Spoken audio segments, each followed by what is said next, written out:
One of y'all asked what I do with all the cookies that I cut. Well, a lot of them get burnt. We heat with wood for the winter time, and a lot of them get burnt. But a lot of them also just get thrown over there where we're wanting to build up soil. So I'm certain that the reason that you asked the question was because you think I can make something out of those cookies.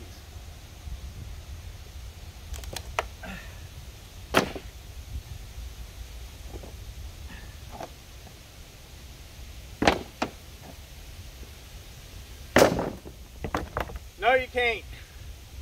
Red oak is the worst wood to make stuff out of. And this isn't red oak, this is water oak right here. But red oak is just as bad or worse. Look at that. To keep them from cracking completely apart, right? Because you can't stop it from cracking. To keep it from cracking completely apart, what you have to do is you have to cut it real thick. So yeah, I could make a tabletop out of this, but I can make several tabletops out of this. But they'd have to be that thick and so big I'd have to have help moving them around. And you know what I don't want to do? Make a tabletop out of this.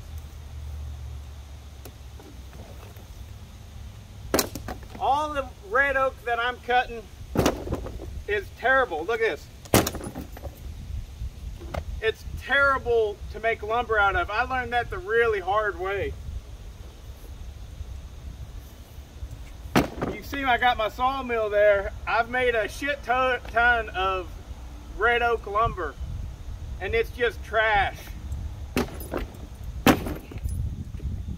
It breaks up every time.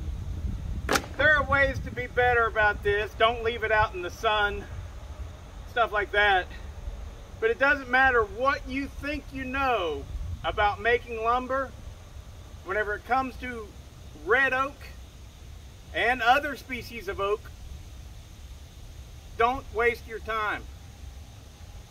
This stuff is either great big slabs, and great big slabs is not lumber. Two very different things.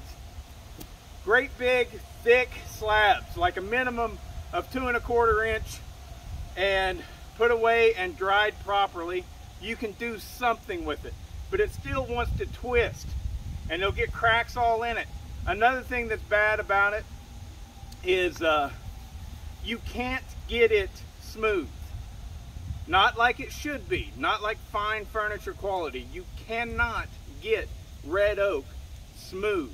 It'll always have little burrs that want to curl up all over the surface. And so what that means is to your hand you go, oh, this feels good. You know, this is nice and smooth. But whenever Mama Bear goes to clean off the table and she's got her towel or paper towel or whatever, and she rubs it across the table, it's going to snag on all these splinters. So the only way to combat that is to get better wood, or you cover the top with epoxy. And then, me personally, I do not like epoxy covered surfaces where the epoxy is really thick, unless it's a decorative design, like you got a bunch of coins on there and then you use the epoxy on top of that, or if you have colored epoxy resin, that looks pretty good too. But this is what I do with the cookies that I cut. This is a piece of wood that, even if it was good, you could get some lumber out of that, you know, but it's knotty. This is right at the crown all the way up the top of the tree where the branches started coming out, and it's not ideal for the purpose of making lumber, even if it was, say, white oak.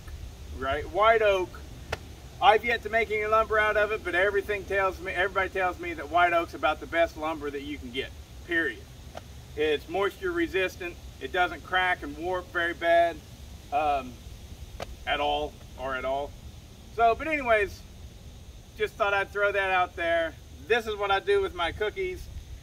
These right here are all going right over there where I have a great big hole that I want to fill up, and it'll just compost down into dirt. Nice place for worms and shit like that to live. They eat it all up, and eventually it turns into just dirt. Or I'll burn some of it.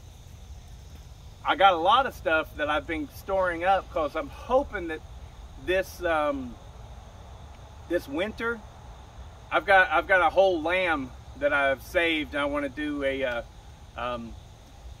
big open fire cook with it, you know, like a big 8 or 12 hour slow cook, and I'll be using a lot of this red oak for that, you know, to build good coals.